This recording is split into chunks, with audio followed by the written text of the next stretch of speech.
Assalamualaikum warahmatullahi wabarakatuh. Apa kabar semuanya? Jumpa lagi dengan saya untuk mengikuti dan melanjutkan pembelajaran kita. Namun ada baiknya sebelum kita mulai untuk berdoa terlebih dahulu. Baiklah, langsung saja kita mulai pembelajaran daring kelas 5 mata pelajaran SPDP, tema 4, subtema 1, 2, dan subtema 3. Tangga nada mayor dan tangga nada minor. Lagu yang bertangga nada mayor dan tangga nada minor memiliki perbedaan. Ciri-ciri lagu bertangga nada mayor yaitu dinyanyikan dengan riang gembira, dinyanyikan dengan penuh semangat, biasanya diawali dan diakhiri dengan nada do sama dengan C, memiliki pola interval 1 1 setengah 1 1 1 setengah. Itu adalah ciri-ciri dari tangga nada bertangga nada lagu mayor. Contohnya yaitu ada Hari Merdeka, Indonesia Raya, Garuda Pancasila, Naik Deman, Gundul-gundul pacul, Manuk dadali, dan juga ada lagu Naik Beca. Adapun ciri-ciri lagu yang bertangga nada minor yaitu dinyanyikan dengan khidmat atau pelan, bersifat dengan perasaan haru atau sedih, biasanya diawali dan diakhiri dengan nada la sama dengan A, dan memiliki pola interval 1 setengah 1 1 setengah 1 1. Itu adalah ciri-ciri dari lagu yang bertangga nada minor. Contoh lagunya yaitu Mengheningkan Cipta, Gugur Bunga, Syukur, Bubi Bulan, dan ada Boleh Lebo. Apa lagu anak kesukaanmu? Apakah lagu tersebut bertangga nada mayor atau minor? Ayo nyanyikan bersama-sama. Menyanyikan lagu bertangga nada mayor dan minor. Saat menyanyikan lagu bertangga nada mayor, lakukan dengan riang dan penuh semangat. Saat kamu menyanyikan lagu bertangga nada minor, lakukan dengan penuh penghayatan dan penuh pelafalan yang khidmat. Berikut adalah interval nada pada tangga nada mayor dan minor. Interval itu artinya jarak antar nada. Yang mayor D ke D 1, D ke E 1, dan E ke F setengah, dan FG 1, GA 1, AB 1, dan BC setengah. Dengan minor itu ada 1 setengah 1 1 setengah 1 1. Itu adalah perbedaan interval antara tangga nada mayor dan juga tangga nada minor. Masing-masing memiliki perbedaan yang cukup signifikan, ya, cukup jelas. Jadi jarak antar nada atau intervalnya itu berbeda, dan tadi dalam menyanyikannya pun juga terlihat sangat berbeda. Kalau mayor tuh cepat semangat, kalau minor tuh pelan khidmat sedih gitu ya. Jika tangga nada mayor dimulai dari nada ke-6, akan diperoleh tangga nada minor. Jadi tangga nada C mayor memiliki not-not yang sama dengan tangga nada A minor, atau dapat dikatakan relatif dari C mayor adalah A minor dan relatif dari A minor adalah C mayor. Kalau disimak sekilas, kata-kata tersebut cukup membingungkan, ya. Tapi kalau kita perhatikan secara seksama, kita akan dapat lebih memahaminya. Tangga nada mayor tidak selalu dimulai dari nada C. Kalian dapat membuat tangga nada yang baru, misalkan dimulai dari nada D, tangga nada D mayor maksudnya, ya. Contohnya D, E, F, G, A, B, C, D. D itu adalah Re, ya. Kalau diterus dengan menggunakan not angka, jadi tidak harus menggunakan awal dari C dulu.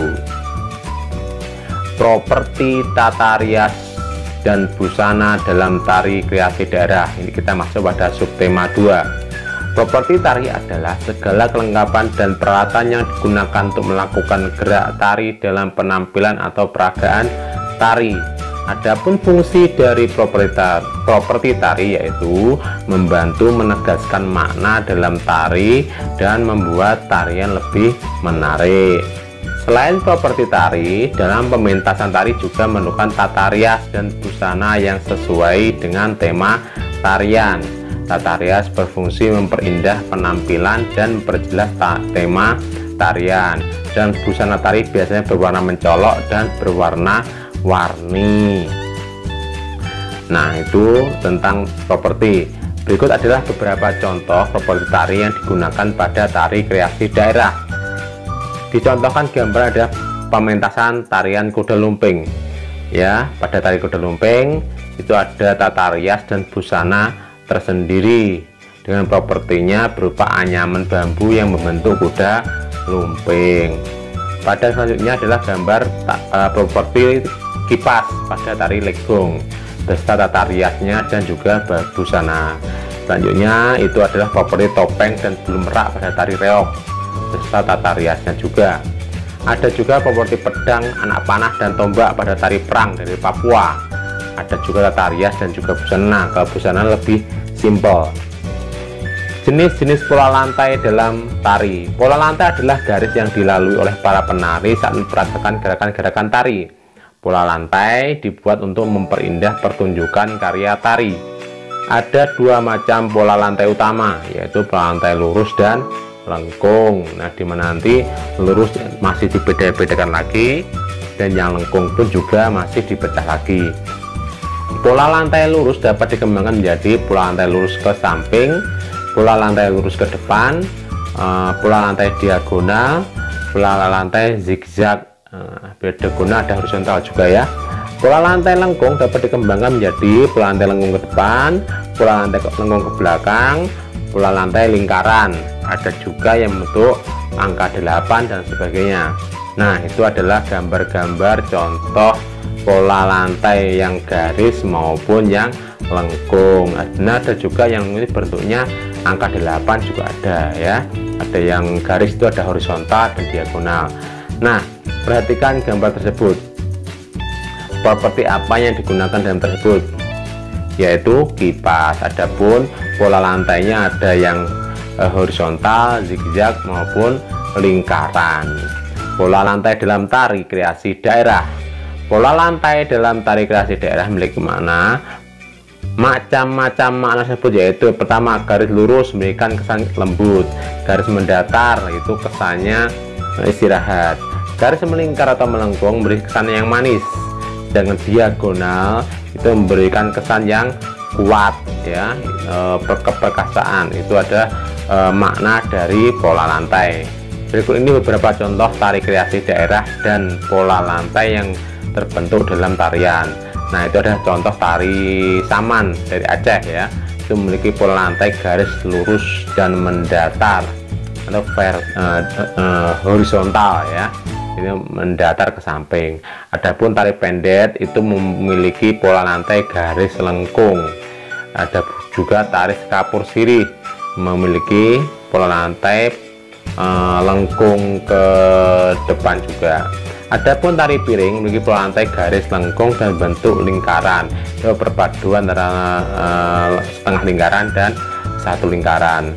Ada juga tari Jaipong yang memiliki pola lantai lurus dan zigzag ya, itu Jaipong. Ada juga tari Kecak yang memiliki pola lantai yaitu melingkar. Kita masuk subtema 3, pengertian cerita bergambar. Cerita bergambar cergam adalah cerita yang ditampilkan dan menggunakan gambar. Terdapat beberapa unsur dalam cerita bergambar. Ada unsurnya apa saja kira-kira? Mari kita simak. Nah, unsurnya ya, dalam cerita bergambar itu ada parit, ada balon kata, ada ilustrasi gambarnya, dan juga ada panel. Nah, masing-masing mempunyai fungsi yang berbeda-beda. Lebih jelasnya kita akan menguraikannya satu persatu. Berikut unsur-unsur dalam cerita bergambar. Selain unsur-unsur tersebut, ada juga narasi. Apa itu narasi? Narasi yaitu berisi keterangan tentang latar, tempat, waktu, dan juga situasi yang sedang diperagakan di gambar tersebut.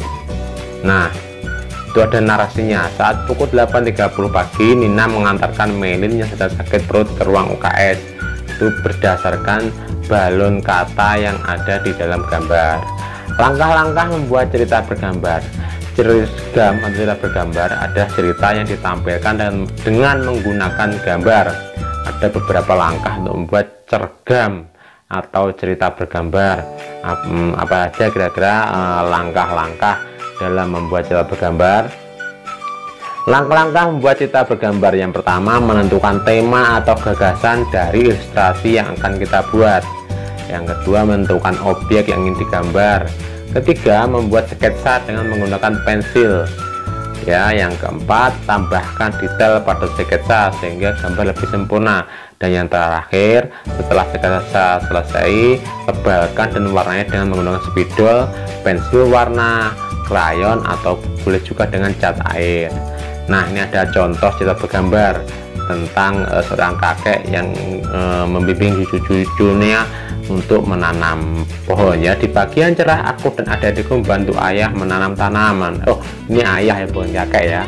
Aku pindahkan tanaman ini ke pot ya. Itu permintaan si bungsu. Teknik pewarnaan: gambar akan lebih menarik jika diwarnai. Mewarnai ilustrasi dapat dilakukan dengan teknik kering ataupun teknik basah. Lebih jelasnya apa itu teknik kering, apa itu teknik basah, mari kita ulas bersama. Pertama, teknik kering, yaitu tidak memerlukan pengencer air atau minyak. Ilustrasi dibuat langsung pada bidang gambar dengan membuat sketsa terlebih dahulu. Yang ketiga, dapat diberi aksen garis atau warna sesuai dengan media yang digunakan. Dan terakhir, contoh media kering yaitu ada krayon, pensil warna, segala jenis pensil ya, itu masuk media kering. Yang kedua yaitu teknik basah, itu harus memerlukan air atau minyak sebagai pengencernya. Ilustrasinya dibuat pada bidang gambar berupa kertas yang tebal atau kanvas. Kalau kertas tipis nanti akan tembus ya. Yang ketiga, dapat diwarna sesuai media basah yang dipilih. Contohnya ada cat air, cat minyak ya, dan juga cat-cat yang memerlukan pengencer. Berikut perbedaan hasil warna dengan teknik kering basah, yaitu yang dengan krayon atau teknik kering. Yang sebelahnya itu ya, itu menggunakan cat air, itu mewarnainya ya. Buatlah cerita bergambar sesuai keinginanmu. Tentukan tema cerita terlebih dahulu. Gunakan teknik pewarnaan yang kamu sukai. Kalian bisa mencobanya di rumah masing-masing ya, agar kalian lebih memahaminya. Demikian pembelajaran kali ini, semoga dapat bermanfaat bagi kita semua. Ingat, tetap semangat belajar, jangan lupa olahraga, senantiasa berdoa, dan juga selalu patuhi nasihat kedua orang tua. Sekian, terima kasih. Wassalamualaikum warahmatullahi wabarakatuh.